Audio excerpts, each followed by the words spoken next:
राना साहब, जो वाक़या है वो वाक़े पे क्या सवाल करूं मुझे मालूम नहीं, लेकिन आप उसका तज्ज़ियाती इहाता क्या कर सकते हैं? बिस्मिल्लाहिर्रहमानिर्रहीम, अस्सलातु वस्सलामु अलैका या सय्यदी या रसूलल्लाह, अस्सलातु वस्सलामु अलैका या सय्यदी या हबीबल्लाह, ताजदार ख़त्म नबूवत जिंदाबाद जिंदाबाद। या सर कुछ तस्वीरें सिर्फ बोलती नहीं चीखती भी हैं, और इतना चीखती हैं कि इंसानी दिमाग भी फट जाता है, इंसानी दिल भी चीरा जाता है। अब ये जो लोग ज़िंदगी की बाजी हार गए, ये जो सानिया हुआ, क्या इनको बचाया नहीं जा सकता था? कितने घंटे ये लोग चीखते रहे, चिल्लाते रहे, मदद को पुकारते रहे, इर्द गिर्द खड़े लोग मुख्तलिफ लोगों को फ़ोन करते रहे। कितनी देर बाद रेस्क्यू 1112 पहुंची, कितनी देर बाद अदारे पहुंचे? क्या दरियाए सवात के इर्द गिर्द मौजूद वो ज़िम्मेदारान जिनको पता था कि इतने बजे फ्लड आ सकता है, इतने बजे पानी आ सकता है, हम दरिया से इन लोगों को दूर रखें, क्या उन्होंने रखा? सोचें उन घरों में क्या मातम बरपा होगा। उन मासूम बच्चों को जहन में लाएं इस तस्वीर से, जो अपनी माँ से लिपट कर रो रहे हैं। क्या कह रहे होंगे कि माँ हमें बचा लो। सोचे कि माँ ने उस वक्त भी उन्हें पकड़ा होगा जब वो दरिया बुर्द हो रहे होंगे, जब उस पानी की लहरों में बह रहे होंगे, उस वक्त भी उस माँ ने उसे पकड़ा होगा। उस वक्त भी उस बहन ने अपने भाई को बचाने की कोशिश की होगी, उस वक्त भी उस बाप ने अपने बेटे को बचाने की कोशिश की होगी, लेकिन वो बचा नहीं बचा।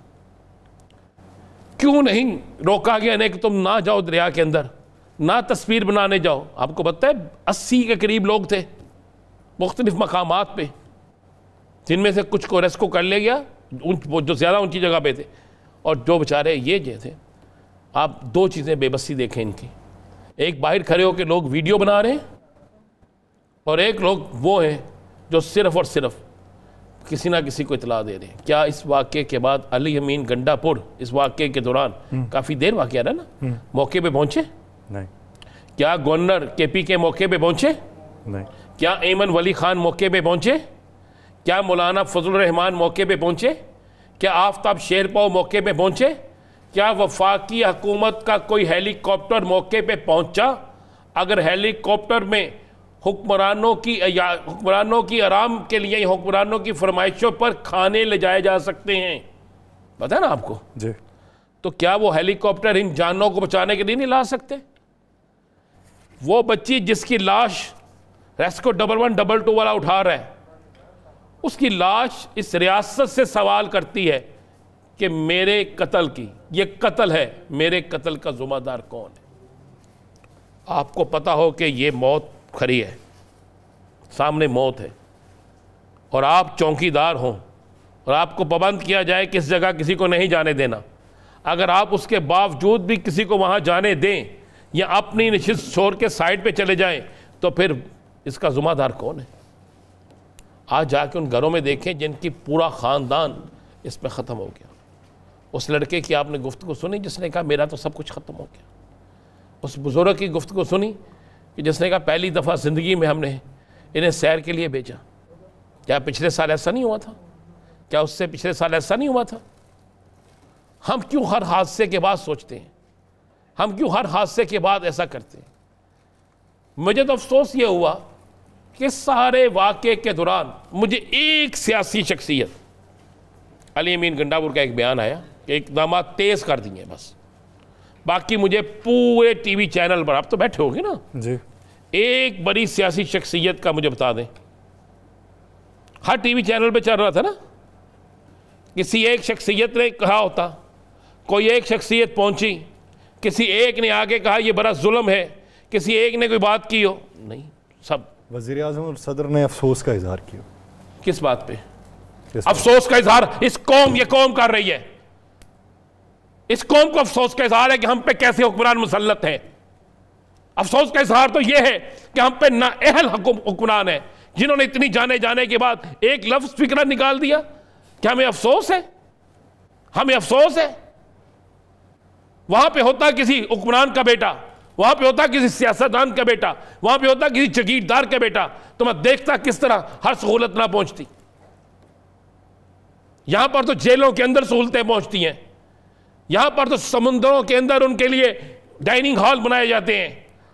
तो ये बेचारे, चूंकि ये कौन थे, गौर से देखे ना, वो देखे उनके सामने वो जा रहे हैं, दरिया में गिर रहे हैं, हर चीज है। वो बच्चा क्या सोच रहा होगा जिसके सामने उसका बाप, या बाप के सामने बच्चा, या मां और बेटा दोनों, सोचे कभी ना। सिर्फ अफसोस का इजहार, इस्तीफा नहीं दिया जाता क्या KPK हुकूमत से लेकर वफाकी हुकूमत सबको छोड़ देना चाहिए। ये कोई छोटा मामला नहीं है, नशिस्तें महसूस मिल गई, छोड़ दें यार, ये क्या है, ये सबको पता था क्या होना है। ईरान इराक जंग, ईरान इसराइल जंग में क्या चलेगा, ये भी सबको पता है, आगे नजर आ रहा है क्या होना है। ये तो किसी को नहीं पता था। ये तो ये किसकी जिम्मेदारी थी? क्या इसके लिए पुलिस सराहत बनाना, क्रॉस करना था? क्या सदर और वजीर आजम का यह काम है अफसोस का इजहार करना? हमें अफसोस है, इस कौम को अफसोस है कि हम पर सूबाई और कौमी और नाअहल तरीन लोग हैं, वो लोग जिनकी अहलियत नहीं है इस काबिल। रियासत होती है मां जैसी, मां अपने आप को कुर्बान करती है, मां बच्चों को कुर्बान नहीं करती। तो फिर क्या ये वो किरदार अदा किया गया? एक अहम सवाल है साकिब साहब, आज का ये अफसोसनाक वाकया जिम्मेदारी किसकी थी, किसने नहीं निभाई? ये अंजाम जो हमें देखने को मिला, ये कितने बरसों मजीद देखने को मिलता रहेगा? अच्छा, एक तो मैं पढ़ रहा था कि NDMA की जानिब से एक अलर्ट जारी किया गया था, तो वहाँ की जो मकामी इंतज़ामिया है उनका ये हक़ बनता था कि वो इस हवाले से इक़दाम करते, क्योंकि सयाह जो है वो इन इलाकों में जाते हैं, वहाँ पे लोग मौजूद होते हैं इंतज़ामिया के, वो उनको बताते हैं कि आपने इस जगह जाना है, इस जगह नहीं जाना। अगरचे उनकी अपनी ज़िम्मेदारी भी बनती है, लेकिन जो लोग दूसरे जगहों से, पंजाब से, मुख्तलिफ़ जगहों से जाते हैं, उनको इतना आइडिया नहीं होता, तो मुकामी तौर पर जिम्मेदारी जो है वो मुकामी इंतज़ामिया की बनती है, सिर्फ उनको मुअत्तल करना काफ़ी नहीं है। जिस तरह अभी खबर आई कि वहाँ के DC को और AC उनके खिलाफ कोई ऐसे ऑर्डर जो है वो अली अमीन गंडापुर साहब कर रहे हैं, ये जो है वो सिर्फ दिखावे के लिए होता है। अगर आप देखें तो ये मैं एक लिस्ट देख रहा था, 7 जनवरी 2022 को मरी में जो एक बर्फ़बारी में जो फंस गए थे लोग, वहाँ पे 22 लाशें जो है वो उठाई गई थी। तो क्या आज तक हमें पता चला कि वो उसके जो जिम्मेदार थे वो कौन थे? जो महकमा मौसमियात है, अगर उसने अलर्ट जारी किया था, अगर नहीं किया था तो उसकी जिम्मेदारी किसकी थी? वहाँ रेस्क्यू क्यों नहीं किया गया? लोगों को पहले क्यों नहीं बताया गया मरी में? फिर 22 अगस्त 2022 को इस सवात में जो बरसाती नाला था, वहाँ पे जो है वो भाई थे, वहाँ पे वो इस तरह की एक तस्वीर जो है वो आज भी आप देखें वो चल रही है। वो भी इसी तरह अपनी मदद को पुकार रहे थे और मदद का इंतजार कर रहे थे, लेकिन उनको कोई रेस्क्यू करने नहीं पहुंचा और वो नदी नालों में बह गए। और आज की तस्वीर ने तो पूरी मैं कहता हूं पूरी कौम को हिला के रख दिया है। इतनी दर्दनाक तस्वीर है कि आप स्टेप बाय स्टेप देखते जाएं कि कैसे वो इंतजार में है कि वहाँ पे वो उनकी फैमिली कम होती जा रही है, बच्चे हैं, मतलब इस किस्म की जो सूरत हाल है। मेरा ख्याल में अली अमीन गंडापुर या खैबर पख्तूनख्वा हुकूमत की जिम्मेदारी है वो अपना ये जो है वो एक्सेप्ट करें कि उनकी गलती है और उनकी गलती की वजह से ये हुआ है। सयाह जो है, हाली उनकी नहीं, वो जाते हैं, भाई उनकी नहीं। मैं एक बात करते हैं ना, हाली उनकी नहीं। इतनी देर ये TV पे चलता रहा, इतनी देर ये सोशल मीडिया पे चलता रहा, फौरी तौर पे ये हेलीकॉप्टर जो हमने सियासतदानों को दिए हैं, क्या इनको रंग बिरंगे खाने लाने के लिए दिए? क्या इनको MPMNA को जोड़ तोड़ के लिए दिए? क्या MPMNA की खरीदो फरोख्त के लिए दिए? क्या सियासी जो है वो उसके लिए दिए? मैं कहता हूं क्या ये रियासत की जिम्मेदारी नहीं थी साका भाई? मरी भी रियासत की जिम्मेदारी थी।